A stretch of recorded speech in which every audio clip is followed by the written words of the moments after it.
Voice और board clear है, confirm कीजिए।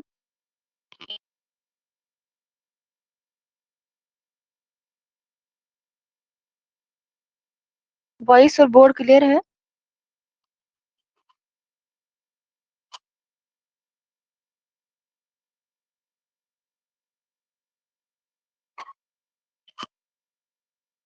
हाँ, तो कहाँ तक हमने पढ़ा था बताइए?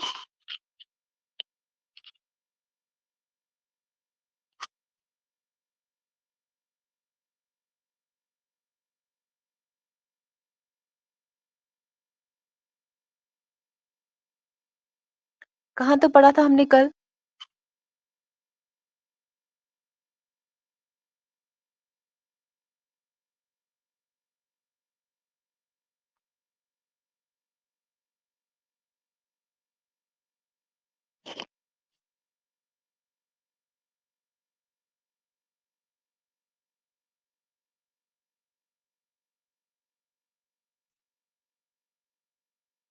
असगर को तो पढ़ा था, उसके बाद क्या पढ़ा था?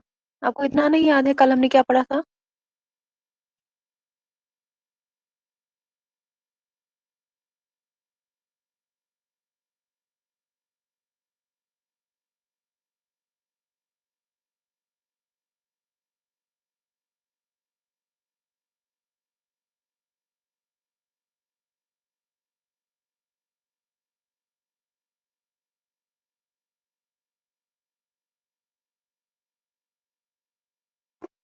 हाँ, वेरी गुड साइमा। तो हमने असगर को पढ़ा था, असगर के बाद हमने जिगर को भी पढ़ा था, अगर आपको याद हो ही ना। तो पता नहीं आप कल क्लास में थी या नहीं थी। तो हमने जो है उसके बाद जिगर के बारे में भी पढ़ा था। और आज हम जो है उनके कारनामे पढ़ेंगे। आधा जो है रह गया था इसमें से। जिगर मुराद आबादी के कारनामे यहाँ से लिख लीजिए आप। जल्दी से इसको कवर करने के बाद या से गाना चंगेजी के बारे में पढ़ते हैं, ठीक है ना? चलिए लिख लीजिए। जिगर मुराद आबादी के कारनामे। तो सबसे पहले आप याद रखेंगे, जैसे कि मैंने आपको बोला था, इनके जो शायरी मजमूए हैं, चाहे वो जिगर की हो, चाहे वो असगर की हो, चाहे वो किसी और के हो, तो बहुत ही अहम है ये। लेकिन आप ये भी याद रखेंगे, जैसे मैंने आपको कल बोला था, इनकी इशाअत की जो तारीख है वो भी आप याद रखेंगे, क्योंकि वहां से क्वेश्चन अब आने लगे हैं। तो इन चीजों को आप याद रखेंगे। तो चलिए सबसे पहले आप लिख लीजिए। तो पहले मुझे बताइए, वॉइस क्लियर है ना सभी को? जो है मेरी वॉइस आ रही है ना क्लियर? हाँ। तो आप लिख लीजिए इनके कारनामे में जो है, इनके कारनामों में सबसे पहले आप लिख लीजिए। इनकी अगर हम बात करेंगे, कल हमने बोला था असगर की कितने शेरी मजमूए हैं? शाबाश, मुझे बताइए। असगर के कितने शेरी मजमूए हैं? शाबाश।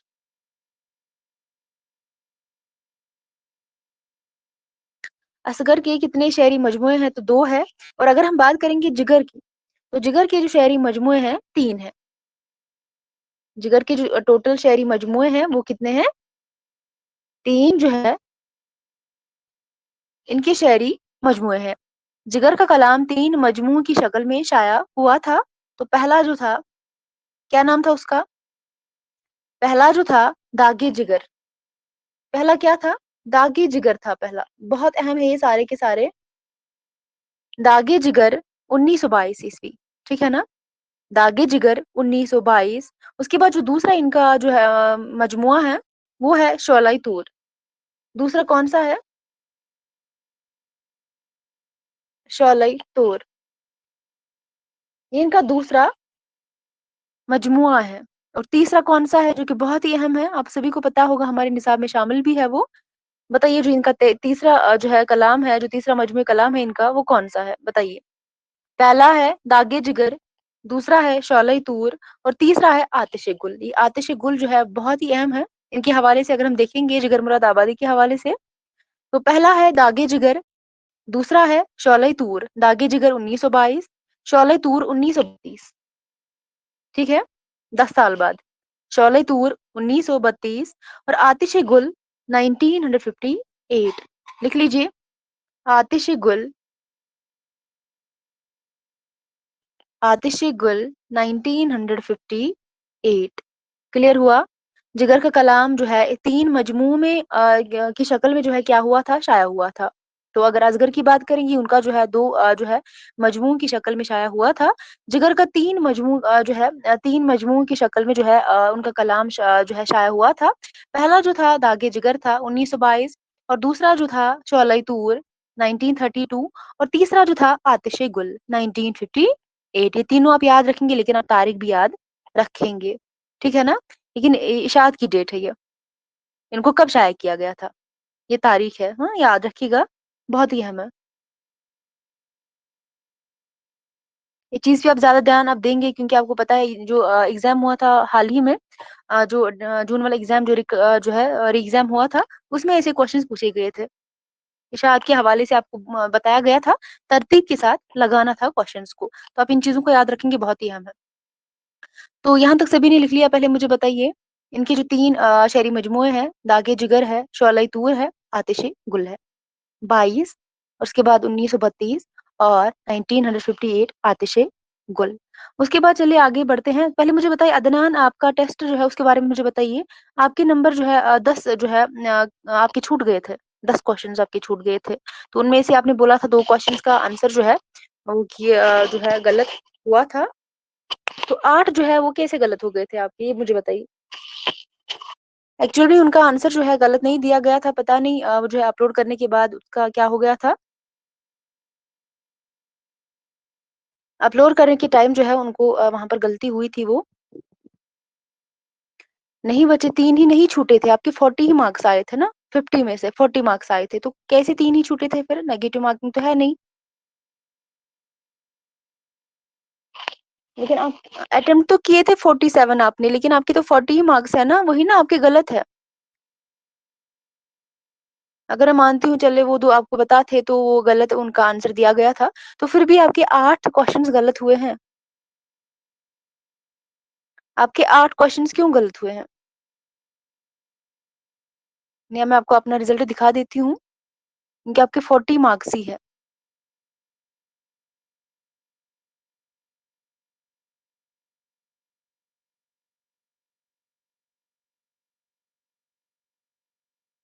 मैंने जो है एक्सपेक्ट बहुत ज़्यादा किया था सभी पे, लेकिन रिजल्ट आने के बाद जब मैंने देखा, सबने जो है सबमिट किया था एग्ज़ाम के बाद, जब मैंने देखा, तो वहाँ पे मुझे ऐसी कोई इम्प्रूवमेंट लगी नहीं।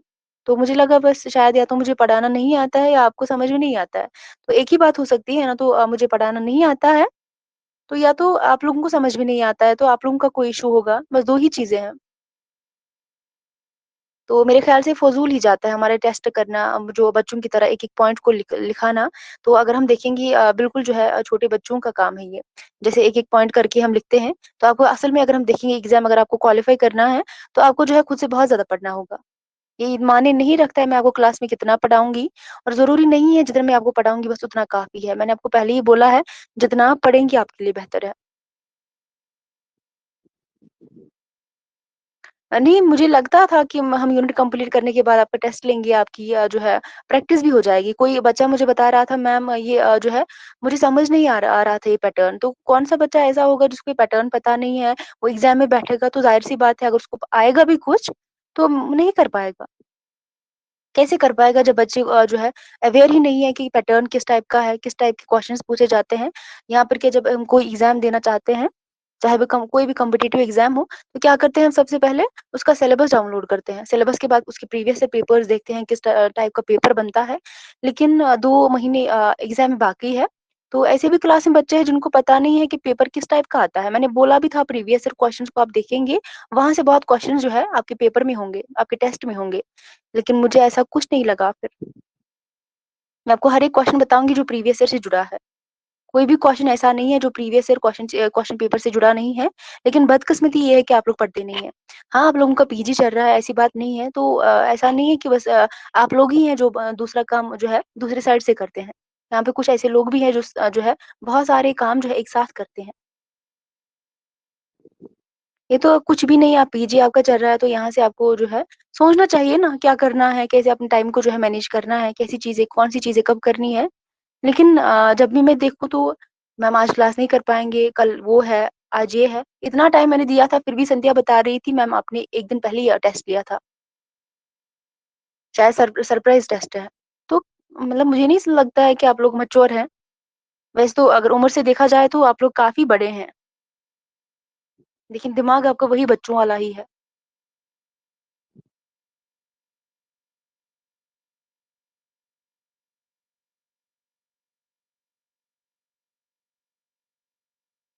तो यहाँ तो पेपर अच्छा आया आया था ना, मैंने बताया था ना, बस वही आएगा जो मैं पढ़ाऊँगी, उसके बाहर कुछ भी नहीं आएगा और बस वही मतलब जो एग्ज़ाम में पूछे जाते हैं उस टाइप क्वेश्चन्स, बस उसी टाइप के क्वेश्चन पूछूँगी मैं। तो उसी टाइप के एग्ज़ाम में क्वेश्चन्स भी बनते हैं, लेकिन आपको उससे भी डिटेल में पढ़ना होगा, आपके लिए अच्छा है। अगर आपको पहली बार अटेम्प्ट जो एग्ज़ाम को क्वालीफाई करना है, तो आप और ज़्यादा पढ़िए, आपके लिए बहुत अच्छा है। मेरा ये मतलब नहीं था मैं आपको आसान पेपर डालूँ और आप सभी के अच्छे मार्क्स आएँगे तो मेरा नाम बन जाएगा, वो मेरा मकसद नहीं था। मेरा मकसद था आपका पेपर अच्छा जो है, मैं उस टाइप का निकालूँ जिस टाइप का आपका पेपर एक्चुअल में आता है, वो मेरा मकसद था और आप लोग अवेयर हो जाएँगे। लेकिन अफ़सोस है, कुछ और ही मुझे वहाँ पर देखने को मिला। पहले पहले भी टेस्ट लिया था, वहाँ पर भी बच्चों का मुझे ख़ास रिस्पॉन्स मुझे मिला नहीं। तो मुझे लगता है मैं टाइम वेस्ट करती हूँ ऐसा टेस्ट के लिए, वो बोलती हूँ, ये करती हूँ। तो मुझे लगता है मुझे क्या करना चाहिए, अपना सिलेबस ही कवर करना चाहिए। आप लोगों में मुझे वो नज़र नहीं आती है वो दिलचस्पी जो बच्चे को होती है। मुझे ये करना है तो इसके पीछे कुछ भी हो जाए मुझे करना है। हाँ, हो सकता है 1-2 बच्चे क्लास में होंगे लेकिन बाकी बच्चे जो बस ये है टाइम पास के लिए है। किसी चीज़ को पाना है तो बस उसके पीछे लग जाइए। तभी वो आपको आपके जो है आपकी कामयाबी तभी जो है उस चीज़ से मिल सकती है। ऐसा कौन-सा इंसान है शाम को खाना खाने के बगैर ही सोता है? कोई सोता है खाना खाने के बगैर ही? कितना ज़रूरी है ना, सबको याद होता है ना? चाहे कुछ भी हो, चाहे इंसान बीमार हो, चाहे जो भी हो, जहाँ भी हो, ये काम करता है ना हमेशा। तो फिर अगर आपको किसी चीज़ को करना है तो ये क्यों नहीं करते हैं आप?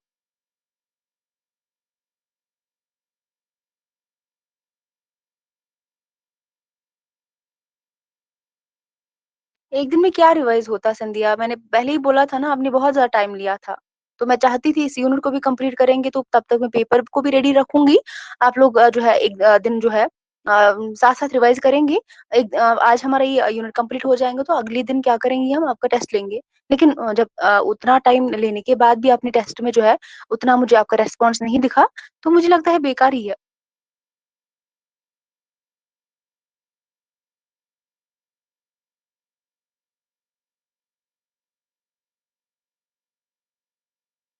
हाँ, एग्ज़ाम में इन चीज़ों का ख़्याल आपको बहुत रखना होता है अदनान, चाहे कोई भी बच्चा हो। एग्ज़ाम में कुछ ऐसे क्वेश्चन्स भी आते हैं ना, यहाँ पर मैंने सिर्फ़ 1 यूनिट का एग्ज़ाम लिया था, वहाँ पर 10 यूनिट्स एक साथ होते हैं। पेपर 2 में बात कर रही हूँ, पेपर 2 की मैं। तो वहाँ पे बहुत ज़्यादा कन्फ्यूजन्स होते हैं। तो मैं पहले भी बोला था 1 घंटा आपकी पेपर के लिए यहाँ पर दिया जाएगा और क्या होगा, क्वेश्चन्स को आपको बहुत बार रीड करना पड़ेगा। कभी-कभार हम क्या करते हैं, क्वेश्चन हमें आता है, लेकिन हम एक बार रीड करते हैं तो गलत कर देते हैं उस क्वेश्चन को। हमें लगता है बस हमें आता है तो हो जाएगा। लेकिन कभी-कभी जो है आसान क्वेश्चन भी हमसे गलत होता है। वो क्यों होता है? हम जो है अच्छे से रीड नहीं कर पाते हैं, फिर बाद में पछताते हैं। नहीं, पिछली बार बच्चों ने बोला था अगली बार अच्छे से करेंगे। जब दूसरा टेस्ट यहाँ पर जो है उन्होंने दिया तो मुझे कुछ भी नहीं लगा। वाक़ई में बहुत खुश थी, मुझे लगा था कि आपका बहुत अच्छे से स्कोर आएगा। तो जब मैंने सबका जो है लास्ट में रिज़ल्ट देखा तो मुझे मैं बहुत डिसअपॉइंट हुई।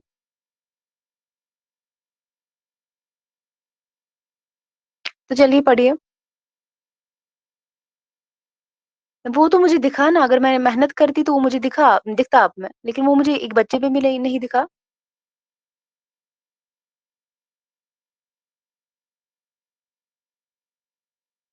चलिए इसके बाद लिख लीजिए। मैं फिर से बताती हूँ, जिस बच्चे को करना होगा ना उसको खुद से पढ़ना होगा। उसको खुद से जो है ज़रूरी नहीं कि हर किसी बच्चे को जो है बैक में उसका सपोर्ट हो, फैमिली का सपोर्ट हो, ये करो, वो करो। सब बच्चों को ऐसा नहीं होता है। अगर आपको पढ़ना है, आपको खुद करना पड़ेगा। कोई नहीं आता है, आपको कोई नहीं बोलेगा आप ये करो, आप वो करो। आपको खुद से सब कुछ करना होगा। मोटिवेशन जो है खुद से होनी चाहिए। ऐसा नहीं कि आपके घर में कोई है, आपके जो है नेबरहुड में कोई है या कोई दोस्त है आपका, तो वो कुछ अच्छा काम कर रहा है तो बस आप जो है इंस्पायर हो जाएँगे तो बस आप वो काम करेंगे। ऐसा बिल्कुल भी नहीं है। खुद से मोटिवेट रहे तो किसी चीज़ को करना है तो आप कर सकते हैं। टाइम देना है उस चीज़ को। चलिए इसके बाद लिख लीजिए।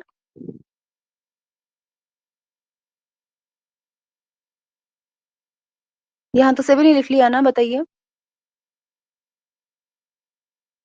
इसके बाद लिख लीजिए जो जिगर की जो मशहूर नज़्में हैं, कुछ इनकी अहम नज़्में हैं, वो लिख लीजिए।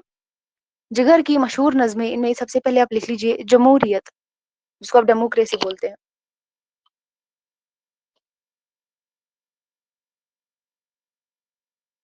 जमहूरियत, ये इनकी नज़्म है, जिगर मुराद आबादी की ये नज़्म है। उसके अलावा बाग मुसाफिर मेरे चमन से, मेरे वतन से बाग। बाग मुसाफिर मेरे चमन से, मेरे वतन से बाग। जमहूरियत, उसके बाद बाग मुसाफिर मेरे चमन से, मेरे वतन से बाग। उसके अलावा आवाज़ें, आवाज़ें इनकी और एक क्या है? नज़्म है।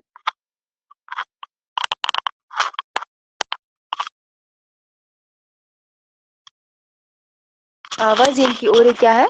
नज़्म है। लिख लिया सभी ने? उसके अलावा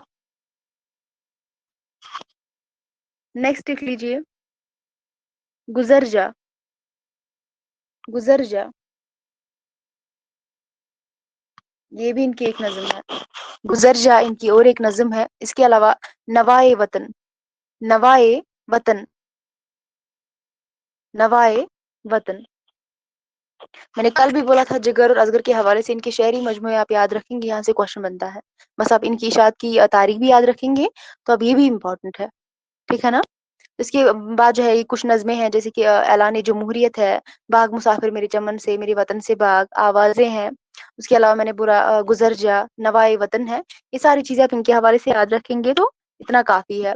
उसके बाद आप लिख लीजिए जिगर के मुतल्लिक कुछ मुख्तलिफ आरो ख़यालात लिख लीजिए। 1-2 यहाँ पर है जो कि बहुत ही अहम है, इनको लिख लीजिए। उसके बाद हम या से गाना चंगेज़ी के बारे में पढ़ेंगे।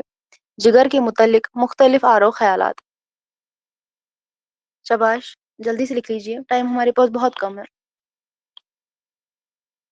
लिख लीजिए गज़ल अगर उर्दू की आबरू है, गज़ल अगर उर्दू की आबरू है, तो जिगर बिलाशुबा गज़ल की आबरू है। गज़ल अगर उर्दू की आबरू है, तो जिगर बिलाशुबा गज़ल की आबरू है। ये किसका ख़याल है? सादत अली सिद्दीकी का ख़याल है। सादत अली सिद्दीकी।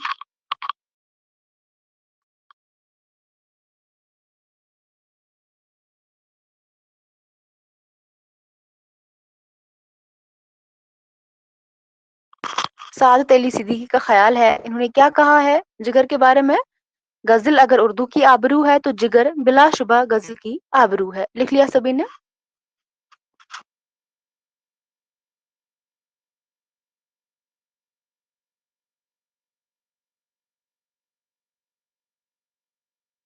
तो बस ये लिख लीजिए, ये वाला इम्पोर्टेंट है, ठीक है ना? ये वाला लिख लीजिए, बस ये इतना ही इम्पोर्टेंट है। बाकी आपको लिख पाऊँगी तो बस आपको कन्फ्यूज़न होगा। ये वाला इम्पोर्टेंट है थोड़ा-सा ज़्यादा, तो इसको लिख लीजिएगा।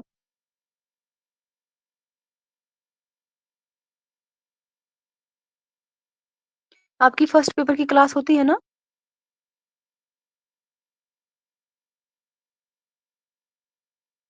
चलिए इसके बाद हेडिंग डालिए या से गाना चंगेज़ी के बारे में।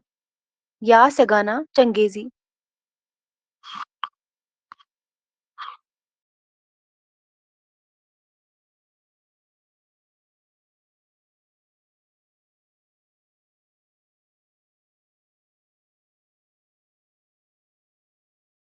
या से गाना चंगेज़ी, हेडिंग डालिए शाबाश। या से गाना चंगेज़ी। तो अगर हम देखेंगे या से गाना चंगेज़ी के हवाले से, या से गाना चंगेज़ी जो है, इनका नाम क्या था? बहुत ही अहम है, इनका नाम बताइए मुझे ज़रा। या से गाना चंगेज़ी का नाम क्या था? वो मुझे बताइए, अहम है। क्योंकि इनके अक्सर इनके नाम, इनके वालिदैन के नाम, इनकी पैदाइश, इनकी वफ़ात, इनके शायरी मजमूए, गज़ल का जो पोर्शन है यहाँ से इतना इम्पोर्टेंट बहुत ज़्यादा है। आप प्रीवियस से पेपर उठाएँगे, वहाँ पर देखेंगे कितने अहम-अहम जो है सवालात यहाँ से बनते हैं। पैदाइश के हवाले से, वफ़ात के हवाले से, इनके नाम के हवाले से, वालिदैन के नाम के हवाले से, शायरी मजमूए के हवाले से, ऐसे क्वेश्चंस बहुत पूछे जाते हैं।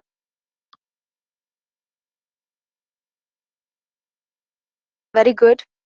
तो इनका नाम जो था वो था मिर्ज़ा वाजिद हुसैन जो है या से गाना चंगेज़ी का नाम था, और तख़ल्लुस पहले ये याज़ करते थे और उसके बाद यगाना।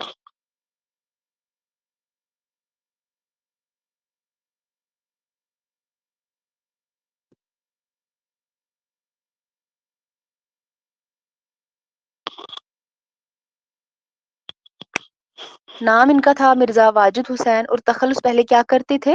यास पहले तख़ल्लुस करते थे और उसके बाद यगाना तख़ल्लुस करने लगे। तो इनका नाम था मिर्ज़ा वाजिद हुसैन और तख़ल्लुस पहले यास करते थे, उसके बाद यगाना। तो इनको किस नाम से जाना जाता है? यास यगाना चंगेज़ी के नाम से। यास यगाना चंगेज़ी। तो इनकी अगर हम बात करेंगे इनकी पैदाइश के हवाले से, इनकी पैदाइश जो है 1884 में ये पैदा हुए हैं पटना में।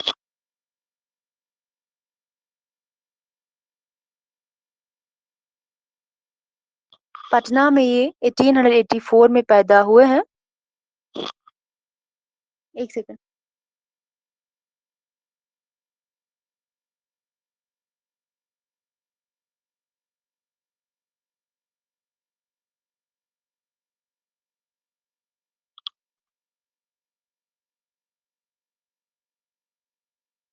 और इसी के साथ मुझे बताइए किसकी पैदाइश हुई है?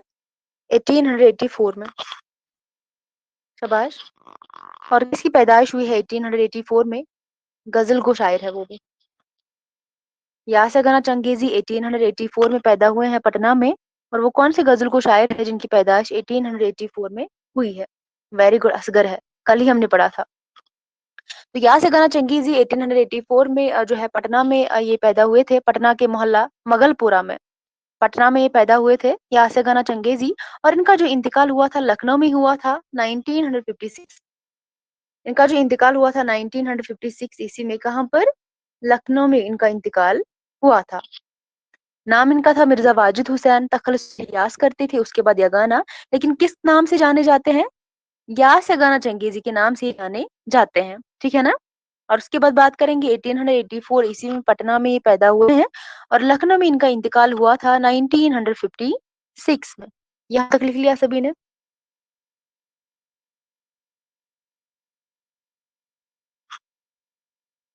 बताइए बच्चे।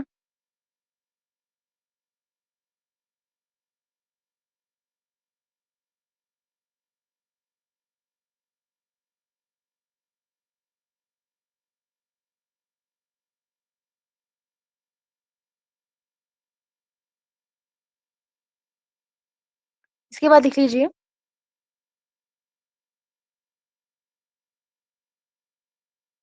आपको आसान लगता है ये ना, ये रोज-रोज ये बताना कि मैम आज क्लास नहीं कर पाऊँगी, इससे मेरा मेरा कुछ नहीं जाता है। एक बच्चा भी क्लास में होगा तो मैं तब भी क्लास दूँगी, कोई बच्चा भी क्लास में नहीं होगा मैं तब भी क्लास दूँगी, सारे बच्चे क्लास में होंगे मैं तब भी क्लास दूँगी, नुकसान आपका होता है।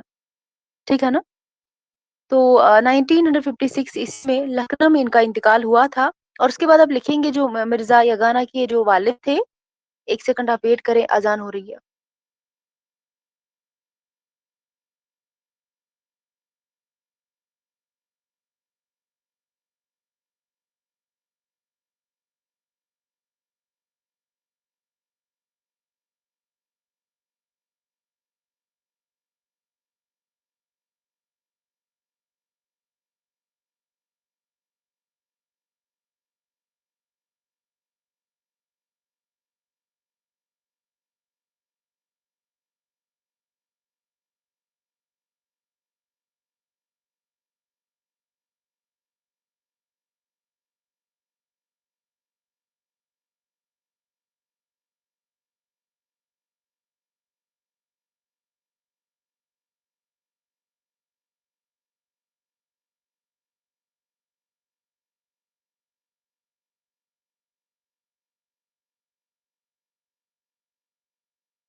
हाँ, लिख लीजिए इसके बाद।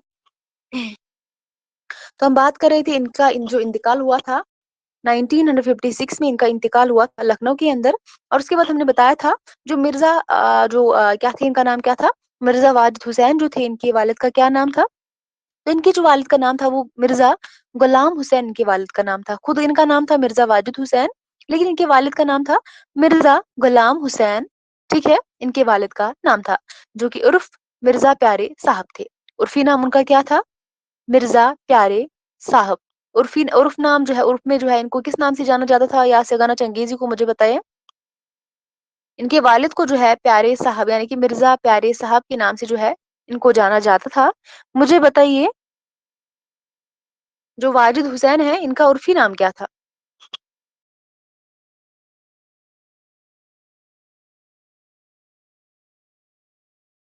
अभी मैंने बताया था ना या से गाना चंगेज़ी, या से गाना चंगेज़ी।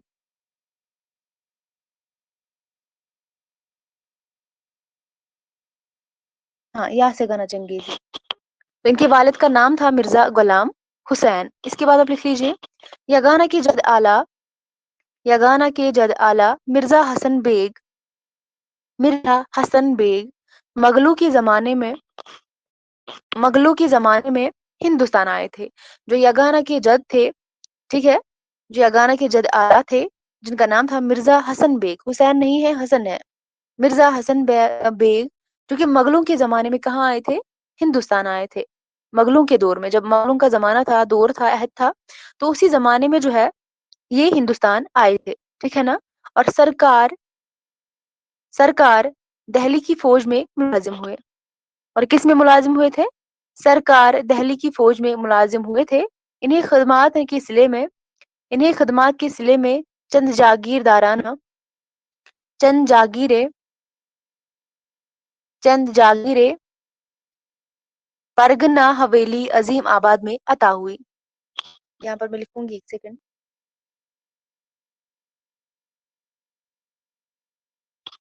यगाना के जद आला मिर्जा हसन बेग मुगलों के जमाने में हिंदुस्तान आए थे और सरकार मुलाजिम की फौज में क्या हुए थे? मुलाजिम हो गए थे। इन्हीं खिदमात के सिले में चंद जागीरें जो है परगना हवेली अजीम आबाद में अता हुई। परगना हवेली कहाँ पर? अजीम आबाद में। परगना हवेली अजीम आबाद में अता हुई। तो इनके क्या थे? जद थे। यहाँ से गाना चंगेजी के।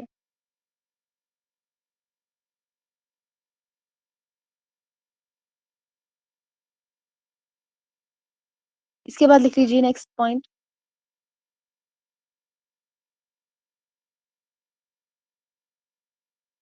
नेक्स्ट पॉइंट लिख लीजिए यगाना ने 1903 ईस्वी में एंट्रेंस का इम्तिहान पास किया था। इन्होंने जो है कि एंट्रेंस का इम्तिहान पास किया था 1903 ईस्वी में। यगाना ने 1903 ईस्वी में एंट्रेंस का इम्तिहान क्या किया था? पास किया था। और उसके बाद नेक्स्ट लिखेंगे आप यगाना ने 1904 ईस्वी में कलकत्ता का सफर किया था। यगाना जो है इन्होंने कलकत्ता का सफर कब किया था? तो 1904 में। ऐसी चीजें आप याद रखेंगे, ठीक है ना? यगाना ने 1904 में कलकत्ता का सफर किया था। कभी कभी आपको स्टेटमेंट्स में ये क्वेश्चन पूछे जाते हैं, दिए जाते हैं, और वहां पर आपको अगर डेट जो है क्लियर याद होता है तो ये ऐसे क्वेश्चन सही होते हैं। अगर आप डेट याद नहीं रखेंगे कब इन्होंने कलकत्ता का सफर किया था तो जो है क्वेश्चन आपका गलत हो जाता है।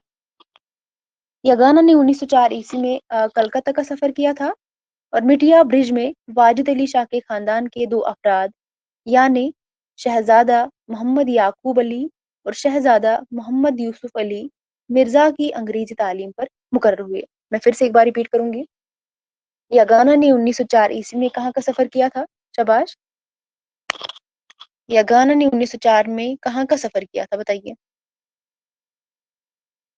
कलकत्ता का सफर किया था। और मिटिया ब्रिज लिख लीजिए। और मिटिया ब्रिज में वाजिद अली शाह के खानदान के दो अफराद कौन कौन? शहजादा मोहम्मद याकूब अली और शहजादा मोहम्मद यूसुफ अली मिर्जा। शहजादा मोहम्मद याकूब अली और शहजादा मोहम्मद यूसुफ अली मिर्जा की अंग्रेजी तालीम पर मुकर्रर हुए। इसके बाद नेक्स्ट लिख लीजिए यगाना ने 1905 ईस्वी में लखनऊ का सफर इलाज की गर्ज से किया था। तो 1904 में इन्होंने कोलकाता का सफर किया था। 1905 में कहाँ का सफर किया था? लखनऊ का सफर किया था इलाज की गर्ज से, ठीक है ना? जैसे कि गालिब ने जो है कोलकाता का सफर क्यों किया था? किस गर्ज से किया था? शाबाश।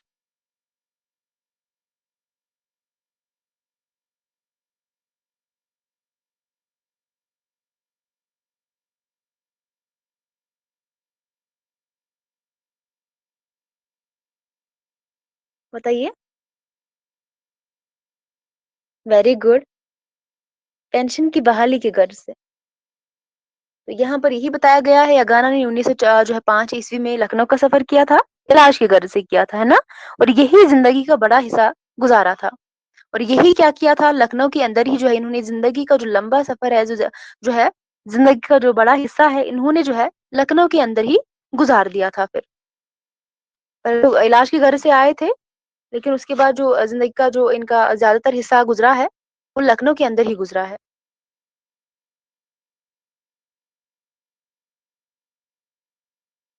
लिख लिया सभी ने?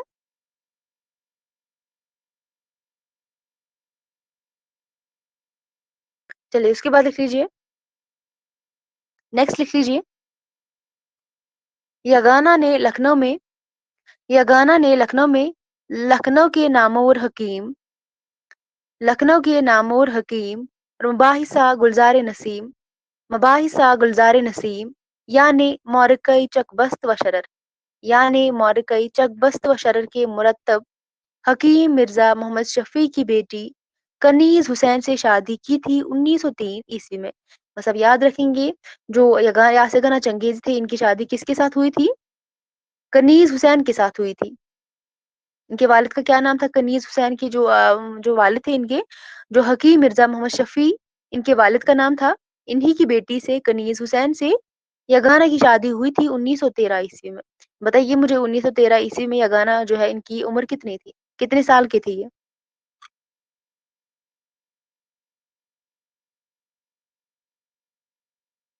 बताइए। 1913 ईस्वी में इनकी जो है ये कितने साल के थे? शाबाश। बताइए। 1913 ईस्वी में जो है 1913 में जो है इनकी उम्र कितनी थी?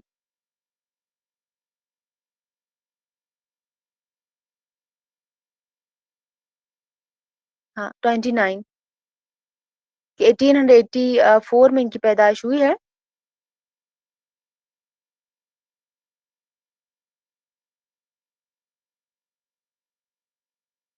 1884 में इनकी पैदाइश हुई थी, और 1913 में जो है इनकी शादी हुई थी, यानी कि ये कितने साल के थे? 29 ईयर्स के थे। 29 ईयर्स के थे। क्लियर हुआ? और किसके साथ इनकी शादी हुई थी? कनीज हुसैन के साथ, जो कि इनकी बेटी थी, हकीम मिर्जा मोहम्मद शफी की बेटी। उसके बाद नेक्स्ट लिख लीजिए, यगाना ने पहले सैयद अली खान यगाना ने पहले सैयद अली खान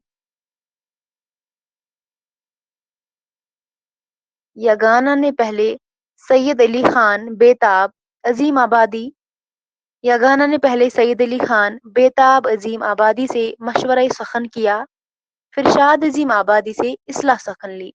पहले जो है इन्होंने किससे इस्लाह ली थी, किससे मशवरा जो है लिया था? यास यगाना चंगेज जो है इन्होंने सबसे पहले सैयद अली खान बेताब अजीम आबादी से मशवरा सखन किया था। उसके बाद शाद अजीम आबादी से इस्लाह ली थी।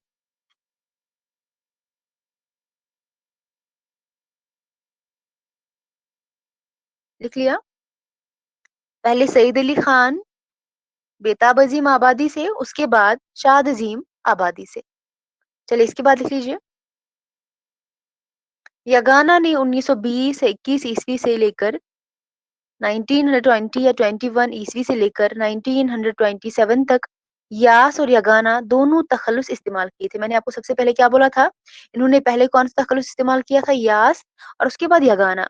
लेकिन 1920 या 21 से लेकर 1927, यानी कि 7 साल, या जो है अगर हम देखेंगे 6 साल या 7 साल जो है, इन्होंने दोनों तखल्लुस इस्तेमाल किए थे।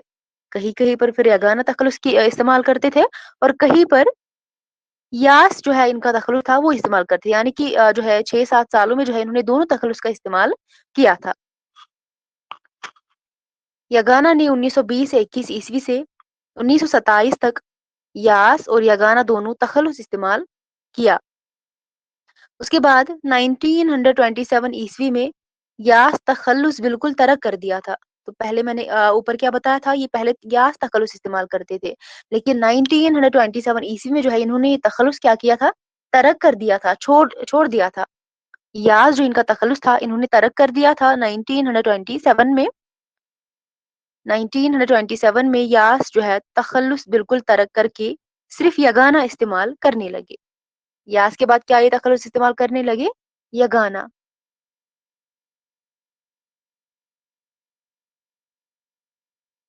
समझ में आया?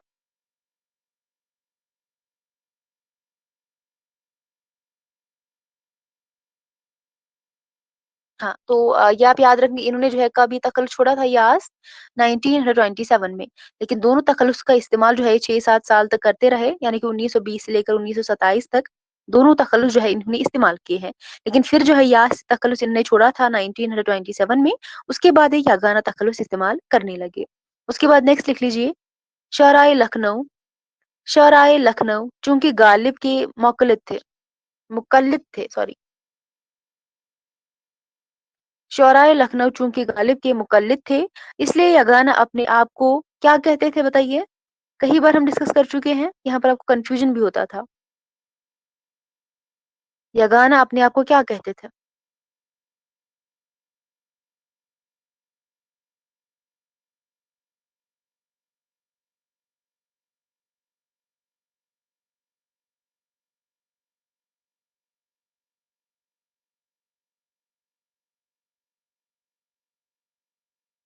बताइए ज़रा।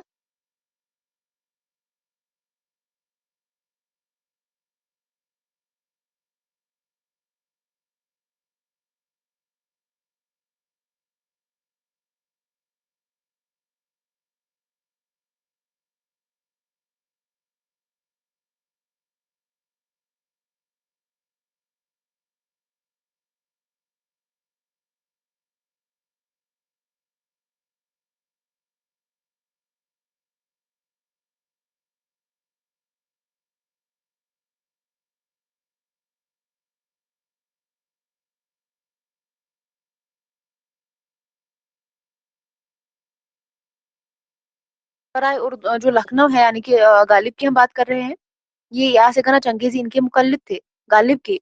और इसीलिए यगाना अपने आप को क्या कहते थे? गालिब शिकन, वेरी गुड। गालिब शिकन तो कहते थे। लिख लीजिए ये वाला पॉइंट लिख लीजिए चलिए। शौराए लखनऊ चूँकि गालिब के मुक़ल्लिद थे, इसलिए यगाना अपने आप को आतिश का मुक़ल्लिद कहते थे। इसलिए यगाना अपने आप को आतिश का मुक़ल्लिद कहते थे। आतिश का मुक़ल्लिद वो हम आगे लिखेंगे, गालिब शिकन बच्चे। आतिश का मुक़ल्लिद कहते थे। उसके बाद यगाना ने अपने पहली शायरी मजमूए, बताइए मुझे इनका पहला शायरी मजमूआ कौन-सा है? शाबाश!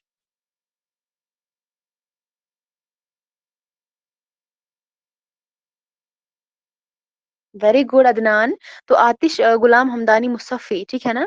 उनके शागिर्द थे और गुलाम हमदानी मुसफ़्फ़ी मीर के शागिर्द थे, वेरी गुड। और मीर ने खान आरज़ू और सादत अली अमरोही से वेरी गुड मशवरे सखन लिया था, वेरी गुड, वेरी गुड। नश्तर यास, very good Saima, Hina, Scindia, Sophia. तो ये जो इनका पहला शायरी मजमूआ है, यास है गाना चंगेज़ी का पहला शायरी मजमूआ नश्तर यास है, ठीक है ना? ये गाना ने अपने पहले शायरी मजमूए यानी कि नश्तर यास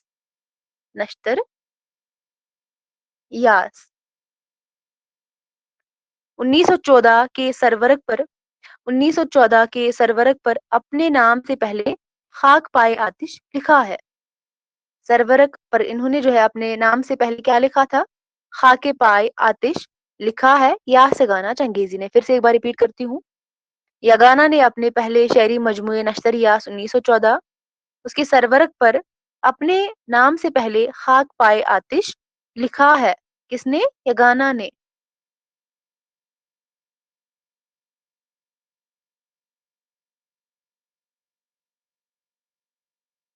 ठीक है ना? लिख लिया ना सभी ने?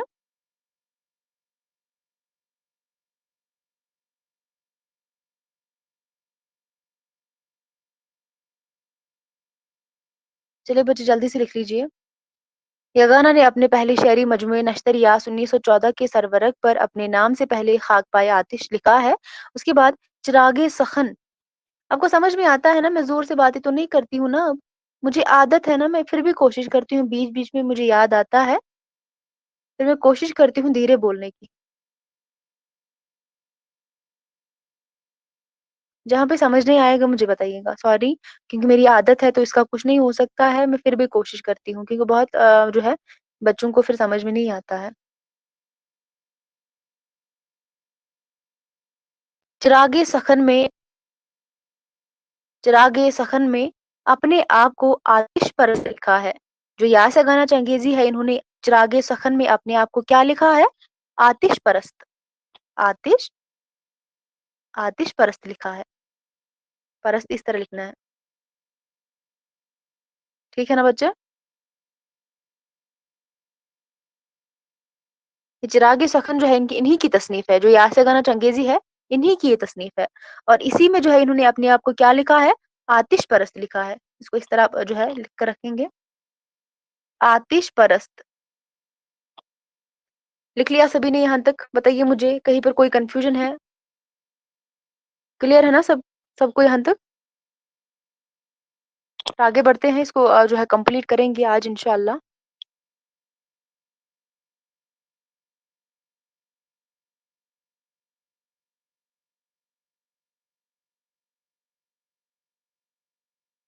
चलिए इसके बाद लिख लीजिए। यगाना ने अपने आप को गालिब शिकन और गालिब का चच्चा कहा है। यगाना ने अपने आप को गालिब शिकन और गालिब का चच्चा कहा है। यगाना ने अपने आप को गालिब शिकन और गालिब का चच्चा कहा है। उसके बाद नेक्स्ट लिख लीजिए। वेरी गुड बच्चे, जल्दी से लिख लीजिए, हाथ जो है जल्दी से चलाए। यगाना की गालिब शिकनी का आगाज यगाना की गालिब शिकनी का आगाज उनके पहले शेरी मजमूए यानी कि नश्तरिया से होता है। यगाना के गालिब शिकनी का आगाज कब होता है? इनके जो पहले शायरी मजमूए जिसका नाम है नश्तरियास, वहां से होता है, जो 1914 में शाया हुआ। अब याद रखेंगे नश्तरियास जो है इनका पहला शायरी मजमुआ, वो कब शाया हुआ था? 1914 ईस्वी में। ये भी आप याद रखेंगे, बहुत ही अहम है। इनकी इशाअत की तारीख आप याद रखेंगे। यगाना की गालिब शिकनी का आगाज उनके पहले शायरी मजमूए नश्तरियात से होता है, जो 1914 ईस्वी में शाया हुआ। उसके बाद नेक्स्ट लिख लीजिए। यगाना ने गालिब शिकनी के मुतल्लिक यगाना ने गालिब शिकनी के मुतल्लिक एक रिसाला गालिब शिकन के नाम से पहली मर्तबा 1934 ईस्वी में इजाफों के साथ दूसरी मर्तबा 1935 ईस्वी में शाया किया था। नाम क्या था उस रिसाले का? गालिब शिकन। यगाना ने गालिब शिकनी के मुतालिक एक रिसाला गालिब शिकन के नाम से पहली मर्तबा 1934 ईस्वी में, इजाफों के साथ दूसरी मर्तबा 1935 ईस्वी में शाया किया था। यानी कि पहले जो है 1934 ईस्वी में, और उसके बाद कुछ इजाफों के साथ जो है कुछ चीजें उसमें और ऐड कर दी गई थी, और उसके बाद दूसरी मर्तबा इसको 1935 में शाया कर दिया गया था। लेकिन उस रिसाले का क्या नाम था? गालिब शिकन उस रिसाले का नाम था। लिख लिया? बताइए, शाबाश।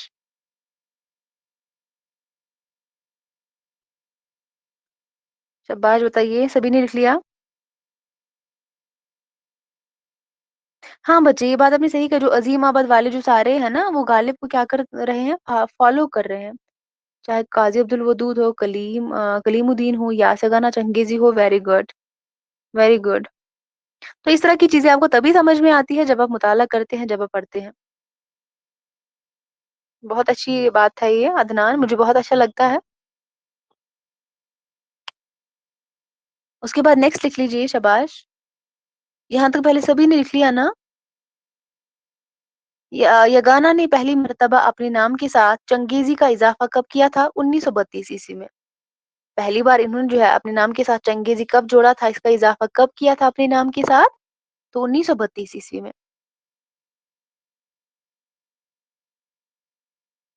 यासा गाना चंगेजी ने अपने नाम के साथ चंगेजी का इजाफा 1932 में किया था। तो जल्दी से उसके बाद लिख लीजिए। इनके रुबाइयों के मजमुए तराना। तराना क्या है इनका? शाबाश, रुबाइयों का मजमुआ है। इनकी रुबाइयों के मजमुए तराना का इंतसाब भी चंगेज खान के नाम से ही है। जो उसका इंतसाब है वो किस नाम से है? चंगेज खान के नाम से है, जिसे यगाना पैगंबर कहर व अजाब और शहंशाह नबी आदम समझते थे। जिसे यगाना क्या समझते थे? पैगंबर, कहर व अज़ाब। मैं यहाँ पर लिखूँगी, गलत नहीं लिखेंगे आप।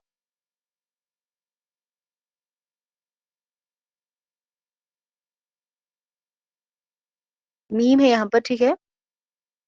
पैगंबर, कहर व अज़ाब,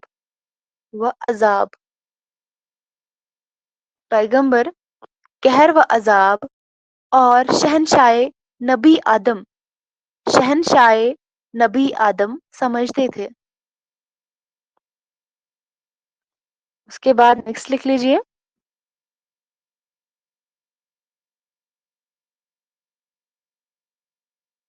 नेक्स्ट लिख लीजिए।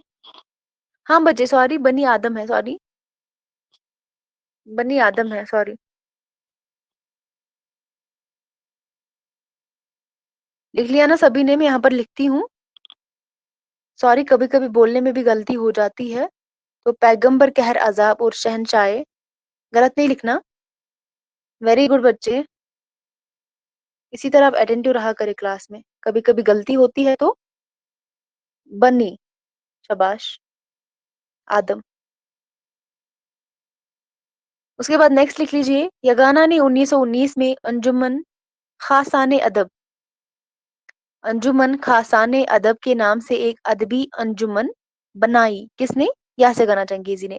यगाना ने 1919 ईस्वी में अंजुमन, अंजुमन खासाने अदब, अंजुमन खासाने अदब के नाम से एक अदबी अंजुमन बनाई थी यासे गाना चंगेजी ने। उसके बाद 1924 ईस्वी में यगाना इटावा जाकर इस्लामिया हाई स्कूल में मुलाजमत करने लगे थे। 1924 ईस्वी में यगाना इटावा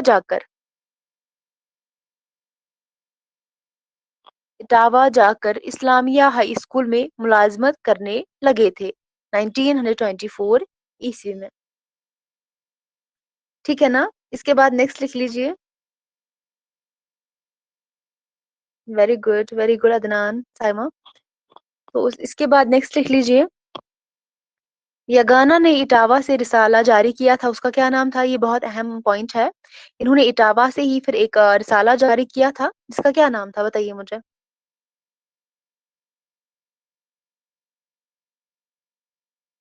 सहीफा, जिसका क्या नाम था? सहीफा जिसका नाम था। वेरी गुड, ये इटावा से ही इन्होंने जारी किया था, सहीफा। Very good. यगाना ने इटावा से रिसाला सहीफा जारी किया था। और उसके बाद नेक्स्ट लिख लीजिए। इटावा में यगाना के फानी और जिगर से दोस्ताना मरासिम रहे हैं। इटावा में यगाना के फानी और जिगर से दोस्ताना मरासिम रहे हैं। यगाना के फानी और जिगर से दोस्ताना मरासिम रहे हैं इटावा में। और उसके बाद यगाना 1926 ईस्वी में असगर और जिगर के साथ लाहौर गए थे। इनके दोस्ताना मरासिम किनके साथ थे? इटावा में फानी और जिगर के साथ। और उसके बाद 1926 ईस्वी में लाहौर में जो है, ये लाहौर किनके साथ गए थे? असगर और जिगर के साथ ही लाहौर गए थे। यगाना 1926 में असगर और जिगर के साथ लाहौर गए। उसके बाद नेक्स्ट लिख लीजिए। यगाना की मुलाकात लाहौर में किसके साथ हुई थी? शाबाश, लाहौर गए थे असगर और जिगर के साथ, वहां पर इनकी मुलाकात किसके साथ हुई थी बताइए। वहां पर जो है यगाना की मुलाकात किसके साथ हुई थी? शाबाश बच्चे, जवाब दीजिए। इकबाल के साथ हुई थी। वेरी गुड संध्या, वेरी गुड अदनान। तो यगाना की जो है मुलाकात लाहौर में इकबाल से हुई। उसके बाद इकबाल यगाना की जुबानदानी के मुअत्तरिफ थे।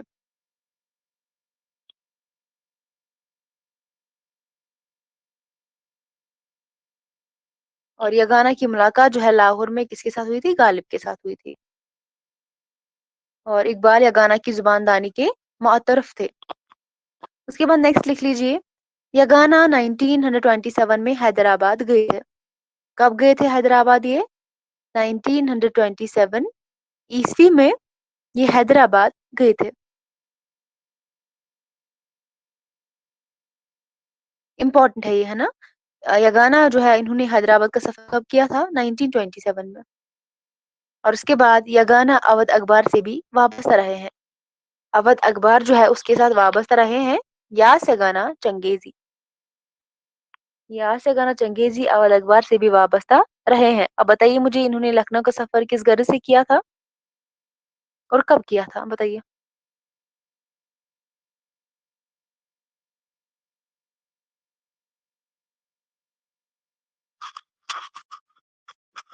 कलकत्ता का सफर 1904 में किया था, लखनऊ का सफर 1905 में किया था इलाज की गर्ज से, और हैदराबाद का सफर 1927 में किया था। ठीक है ना, वेरी गुड, बीमारी की गर्ज से 1905 ईस्वी में। Very good. ठीक है ना। और ये जो है अवध अखबार से भी वाबस्ता रहे हैं यासे गाना चंगेजी। तो मेरे ख्याल से क्लास की अब जो बस सिर्फ 5 ही मिनट है, इसके कारनामे जो है वो पेंडिंग रह जाएंगे मेरे ख्याल से। तो उसको कल कवर करेंगे और उसके बाद जो है और एक गजल को हम पढ़ेंगे। तो बताइए मुझे, यहाँ तक किसी को कोई कंफ्यूजन है, लिखना बाकी है, जो भी है बताइए। तो 2-3 मिनट में आपका वेट करूंगी, अगर आपको कुछ पूछना हो तो पता जो है पूछिए। उसके बाद हम क्लास को रखेंगे और कल जो है इसको कंटिन्यू करेंगे और आगे पढ़ेंगे।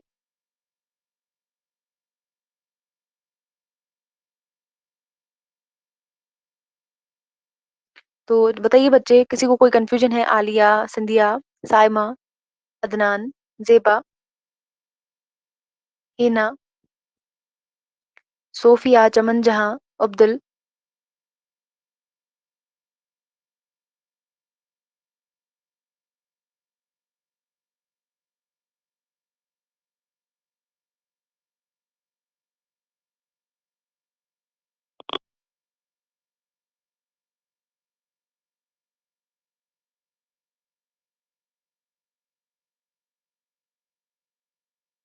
बच्चे एक तो हम कल पढ़ेंगे इनके हवाले से जो कारनामे हैं ना जो रह गए हैं, या गाना के कारनामे वो पढ़ेंगे।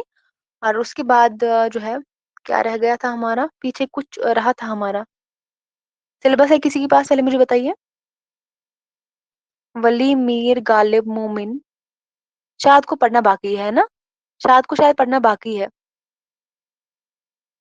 हसरत मोहानी, शाद को हमने पढ़ा क्या? बताइए मुझे, शाद को हमने पढ़ा? अ, वली मीर गालिब मोमिन शाद, फानी हसरत, फानी को हसरत को, असगर या गाना जिगर को भी पढ़िए। तो बताइए हसरत को, हाँ हसरत को कल हम पढ़ेंगे, ठीक है। वो फिर पीछे हम छूट जाएंगे तो भूल जाएंगे फिर। कल हम हसरत के बारे में पढ़ेंगे और यासे गाना चंगेजी के कारनामे जो रह गए हैं उनको कवर करेंगे, ठीक है ना। बस 2-3 दिनों के अंदर इस यूनिट को भी हम इंशाल्लाह जल्दी ही जो है खत्म करेंगे।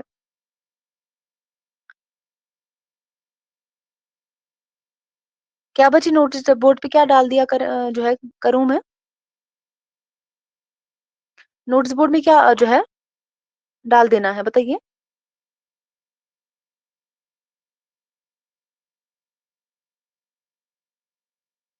अदरान बच्ची जवाब दीजिए मुझे, इसका आपने क्या बताया? जो टॉपिक पढ़ना हो, लेकिन आप तो क्लास में आते हैं ना, तो क्लास में बाद में जो है मैं आपको बता दिया करूंगी। तो जो भी हम नेक्स्ट डे पढ़ा करेंगे तो मैं आपको क्लास में ही बताऊंगी, है ना। तो आज मैंने आपको बताया, हम इंशाल्लाह कल हसरत के बारे में पढ़ेंगे और इनकी जो कारनामे हैं वो कवर करेंगे। उसके बाद कौन कौन सा जो है रह जाता है, जिसके वली मीर गालिब मोमिन शाद फानी हसरत असगर यगाना जिगर, फिराक भी हमने पढ़ लिया। मजरू कलीम शहरियार इरफान सिद्दीकी, मेरे ख्याल से फिर 4 है ना। कल के बगैर फिर 4 रह जाएंगे। 4 है या उससे ज्यादा है। तो बस वो भी हम इंशाल्लाह 2-3 दिन में कवर कर लेंगे। और उसके बाद इंशाल्लाह नेक्स्ट यूनिट उठाएंगे, मेरे ख्याल से यूनिट नंबर 8 या 9 जो भी फिर जो है आप बताएंगे। हाँ तो वो 2 या 3 दिन में वो भी हम कंप्लीट करेंगे, लेकिन याद रखेंगे नेक्स्ट संडे फिर से आपका टेस्ट होगा। ऐसा नहीं चलेगा मैम, वो ये बहुत आसान यूनिट है। यूनिट नंबर 7 थोड़ा टफ था, ये बहुत आसान है। तो ऐसे ही तैयारी करिए, जो हम पढ़ते हैं जो है साथ साथ पढ़िए। टेस्ट होगा आपका संडे के दिन ही, क्योंकि अगर हम जो है पीछे लेंगे टेस्ट को, कि फिर हम और एक यूनिट कंप्लीट करेंगे तो फिर बर्डन हो जाता है आपके लिए। तो साथ साथ आप कंप्लीट करेंगे आपका जो ये जो पेपर में डालती हूँ, तो इसको भी जो है आप इसको भी जो है बार बार इसको रिवाइज किया करें, इन क्वेश्चंस को हल किया करें, ताकि आपको एग्जाम में अच्छे से आपको बेनिफिट हो सके। तो चलिए याद रखिएगा, मैं बताती हूँ आपको आज। हाँ, संडे तक ये यूनिट कंप्लीट होगा। मैं कोशिश करूँगी, अगर मुझे टाइम मिला तो पेपर में आज से ही कोशिश करूँगी निकालने की। तो संडे के दिन आपका टेस्ट होगा फिर, है ना? मैं वो बताऊँगी आपको कब कब होगा, लेकिन आप तैयार रहेंगे। तो चलिए आज का क्लास हम यहीं तक रखते हैं। मिलते हैं कल की क्लास में, तब तक के लिए अल्लाह हाफ़िज़, अपना ख़्याल रखिएगा और मुझे भी अपनी दुआओं में याद रखिएगा।